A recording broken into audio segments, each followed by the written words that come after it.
15,000 at the top, folks. You start doing the math on what you can call in, and I'm going to be honest, you can't call in a whole lot with 15,000. Let's take a listen in to Thailand.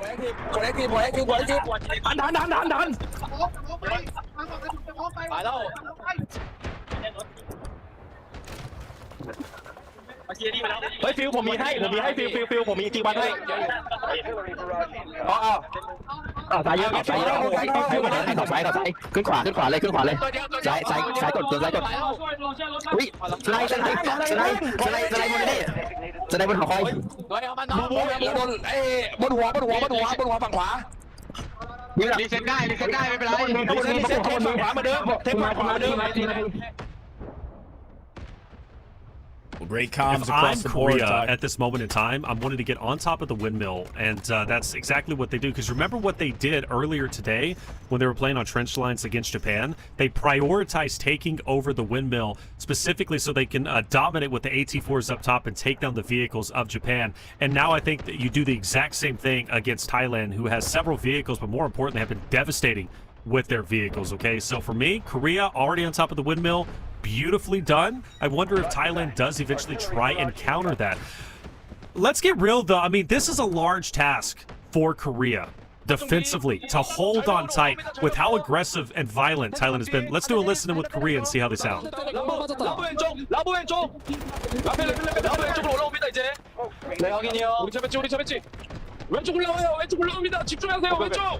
왼쪽 올라옵니다. 왼쪽 전부 다 집중해요. 왼쪽 전부 다 집중. 지금 차이겠다 이거.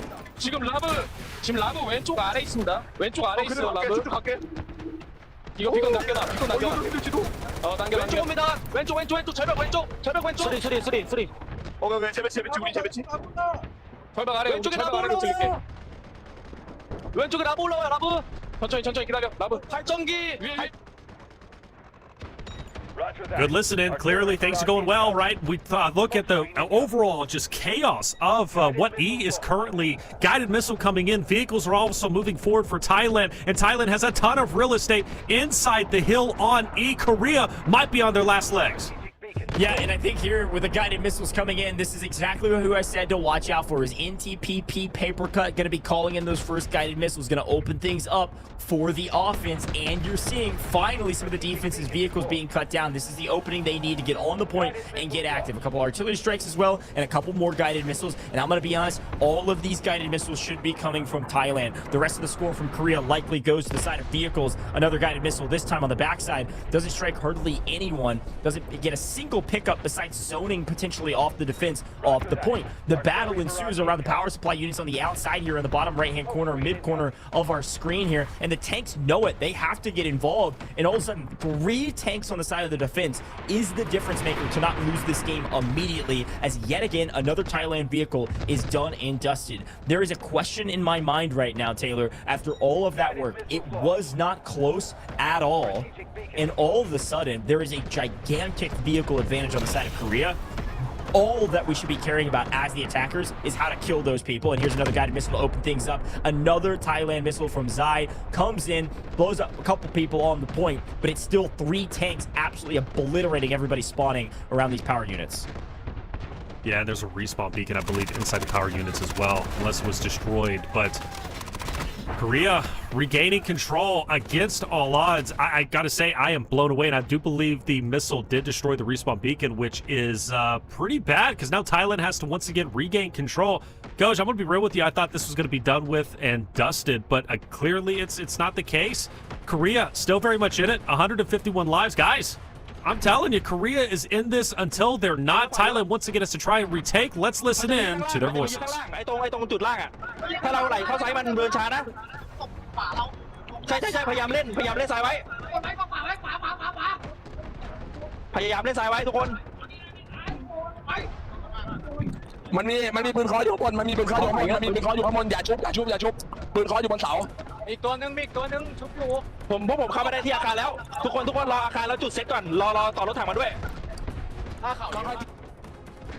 Comms again. I mean, again, like the classic saying we're saying is that they sound clean, because you got to remember these are IGLs for an entire team of 20. So it is constant stream of information, where people are at, where these tanks are at, how to aggress, where they want to go, what the orders are. It goes very quick, Taylor, and I'm loving what I'm seeing. The emphasis has to be on killing these Korean vehicles, and it needs to be very soon. I think that's been the emphasis the entire time. You know, taking these vehicles down is of the utmost importance. And I think now, even for Thailand, right? Thailand has to take down the 2 tanks, and doing that's going to be so important. But I really do appreciate the fact that Korea has set up here. And I don't know if you noticed, by the way, on the zip, they had a Suniva razor trap on the zip up, just in case Thailand decided to get sneaky and go up.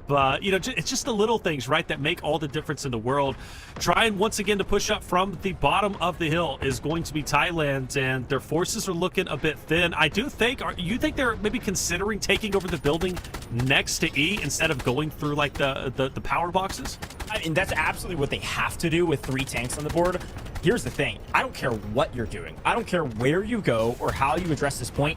You lose if you can't kill these tanks. And you have to know that it does look like one has faltered. That's a huge win on the side of Thailand. They know what they need to do, and almost everybody should be running Stingers and Engineers, smoke and run up, and then blow these tanks to smithereens. That is your literal only option if you want to win this game. And it looks like they know that. They push back into the power supply units. They've taken 1 tank out. There's now only 2. Still a problem when Thailand has yet to call in a vehicle. They prioritize guided missiles, and they got nothing for it. And guess what? We've got another tank being called in from Korea.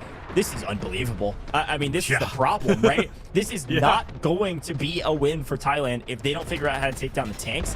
And what's so interesting about these fights and the constant back and forth is that sometimes all it takes is one well-held point, and you can win this whole game, regardless of how the way the rest of the map's been going. Thailand's a bit spread out. Korea also spread out themselves, but their line of attack, their angles, I think, is a little bit stronger, in my opinion. I'm paying attention to the bottom of the screen. Yeah, Korea, with just 2 strong, managed to take out 4 members of Thailand on that rock. Now you just got a couple more to clean up. There's going to be Fluffy BBC there. He's taken down. Korea's cleaning up shop. 112 lives now for Thailand, and I think it's official. Korea's back in the driver's seat. They're the ones with the momentum. They're the ones holding it down, forcing Thailand to think, what the heck is going wrong? We were steamrolling earlier. We were even steamrolling on 8. We had it. Why are we no longer in the driver's seat? Why are we no longer winning? Well, of course, they've got to figure that out. They're desperately trying to get up their Ghost so they can place down a respawn beacon. But unfortunately, the respawn beacon that they had control in power, it was destroyed by the missile, right? You can't do anything about that. It is what it is. So now you've got to once again go, try to get a respawn beacon down so your troops can then spawn on you. And they're trying to do that through the E building. But there's only 2 there. They're not making a lot of progress. And once again, they're going to try not only from the building, but this rock, which they've just been getting gunned down. And a tank is there for good measure on the Korean side. I'm going to be honest. This is looking horribly grim for Thailand. And I think one of the things that Thailand is going to have to do here is prioritize things that can take down the vehicles. I've been saying that over and over again, but what I mean by that is actually some of their call-ins. I don't know that you're going to kill a tank with a guided missile. I think it would be extremely difficult to do. I think you would have to target it perfectly. You'd have to target a space where they don't think it's going to land, like behind the point, and get lucky. That's not the way to do it. Instead, maybe artillery barrage could help you out a little bit and push them back on the point. I'm kind of thinking every single player on the Thailand side needs to back way up, regroup, and call in their own vehicles. That might be the only option. Those tank destroyers are a pretty good option to maybe get involved here. But, I mean, we don't even have an attack anymore. It looks like half this lobby on the Thailand side just left the game. There's nobody on the map. Like, they have nothing to do. And so, again, the call to action here is regroup, set back up, and move up as a unit. 3 vehicles is nearly an insurmountable force, and that word nearly is about to be removed pretty soon. Is that Sarajin? Yeah, Sarajin from Korea. Perfect position, perfect spot. You can't even sneak up on him. Like, he's in such a great open position that if you try to sneak up, much like Korea was doing with the squad, trying to take down the tanks of Thailand during the B1 and B2 position and trench lines, like, that worked because you had a lot of coverage. where Sarajin is at, you don't have any. So if you're trying to take an AT4 and get onto that hillside, you're going to get spotted a mile away. Now, I will say this, though, for Korea's sake, I see them getting very aggressive and pushing up. I don't want them to get carried away here. There's no reason to overcommit and overextend your team. I understand you want to get greedy, but there's no reason to get greedy. You had a power position. You knew where Thailand was trying to go, and it's right there where Noi is at, where Darkstar is at. And did that tank just get destroyed? No, it just took an AT4 shot. It's going to be okay. But don't get too greedy, Korea. You have a power position, and because you got greedy, now the forces from Thailand are pushing in. This was my worry. Yeah, it's almost a worry in my mind. It's 3 tanks still. I mean, I feel like half of Korea's forces could just sit in the building and grab a cup of coffee. Like, 3 tanks, if they don't fall here, is unstoppable. So even if you give the attackers some moment of a position on point E, it doesn't matter. You roll in with engineers riding your tanks like it's a bicycle, and you just blow everybody up. I mean, this is the problem. This is the issue. Thailand doesn't have vehicles. They've called in their guided missiles. Their vehicles got destroyed early, and they spent a lot of their resources on other points to steamroll. We get to E. We got a lot of bodies on point right now, and the signal cry is going to be coming through that these tanks need to get on point to cap it back, and boom, all of a sudden, it doesn't even look like there's anybody here. Oh, did it get destroyed? Respawn beacon's already destroyed. I was about to point it out. No, it's still there. Excuse me, it's still there. Thank goodness, at least from the Thailand side. And now the pressure's on. The pressure is on. The tanks are still in, obviously. Korea still has a defensive setup, but they have to clear out that building. Thailand has been trying to lock this building in and get a respawn beacon down for, I think, at least 60, 70 lives at this point in time. So for Thailand, they're in a better position they were before, but still questionable if they can close this out. But, Ghost, this is their best option. If Korea can successfully retake that building, get rid of the respawn beacon, I think they're going for gold. They're going to grand finals, and I believe the respawn beacon's out. Guided missiles moving in. Let's see how effective it is. Yeah, this is going to be massively important. Which team is this for? Who does it land on? It was another Thailand missile that comes in and takes out 2. This is going to open up the point a little bit, and we've got a couple more missiles following. I can only expect that we will see our first Korean missile here shortly. Reminder, they were like 20,000 score behind the top scorer.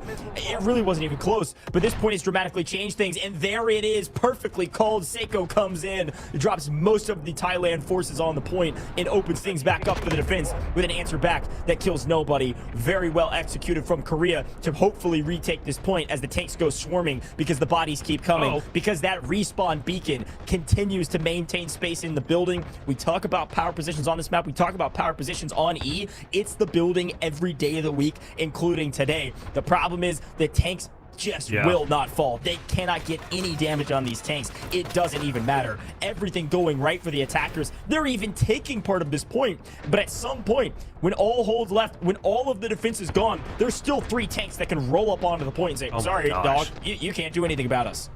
It's a massacre. It's an absolute massacre. There's nothing, like you said, Thailand can do. Talk about flipping the script, ladies and gentlemen. Korea had their back against the wall the entirety of this game. We were ringing the alarm bells. Korea was done for. Chad, I saw what you were saying. Korea taking the L. But Thailand now, they're the ones taking the L because Korea has miraculously come back through grit and determination and ultimately wonderful coordination across the board from this Korean roster. They have held on to E. And I want to reiterate, Thailand went into this objective with 200 lives. They were maxed out. Korea truly was at their wits' end. I thought it was over with. And now they are 27 lives away from moving forward to grand finals against all odds, defeating what is a powerhouse team of Thailand and going against the top dog, which is China, for $40,000. The top dog is dead dog, dropping another guided missile and picking up one in the building for posterity's sake. I mean, now we're just having fun with it. Let's take out some people from distance. You're not drawing a flight with this ATV. Sorry, dog. See you later. I mean, this is not even close anymore. Like, there was a moment, obviously, that everything Thailand did was perfect if Korea didn't have 3 tanks. I'm going to be honest. Like, everything they did, they pushed into the building. They had a respawn beacon. They had so much value. Look how far away they are with 13 lives. But there's still people inside the building. It's just too little too late. They couldn't isolate these tanks. They couldn't take them out. And because of that, they're going to lose. And some people are saying, oh, vehicles are overpowered. No, this was a strategy problem. tanks are really strong. You somehow let Korea get 3 tanks and weren't able to answer back because we overspent on guided missiles and overspent on our vehicles early, who all got destroyed early. We've got no points left to spend on vehicles we can't answer. Everybody swap to an engineer, try to blow these tanks up. There's just 3 of them. It's too hard. It's not a vehicle problem. It's a strategy problem, and unfortunately, Thailand wasn't able to execute. And I know we sound grim, but 200 lives. They had max lives going into this. Unbelievable. Yeah. Isn't that crazy? Max lives. Max 200 total lives. And remember how quickly they got onto E as well. Had the respawn beacon, plus they were the first ones to call in the guided missiles. If I remember correctly, like they had everything to win. But once that respawn beacon got destroyed over there in the energy terminals, like that was pretty much a wrap. Honestly, in my opinion, we do have another beacon down. I don't see where it's at, but this is a last-ditch effort. I mean, Thailand at their wits' end. 5 lives remaining. Tanks are still unreal. All 3 tanks circling like sharks in the water, and they are feasting upon the remaining bodies of Thailand 0. And the celebration, rightly earned, Korea comes into today. What we saw going into round 3. Look at the crazy swing that came through from Korea. 151 revives in game. 151, folks. Well, 151 revives. You said 200 tickets isn't enough for attack. Well, 151 people got revived that didn't count towards those tickets.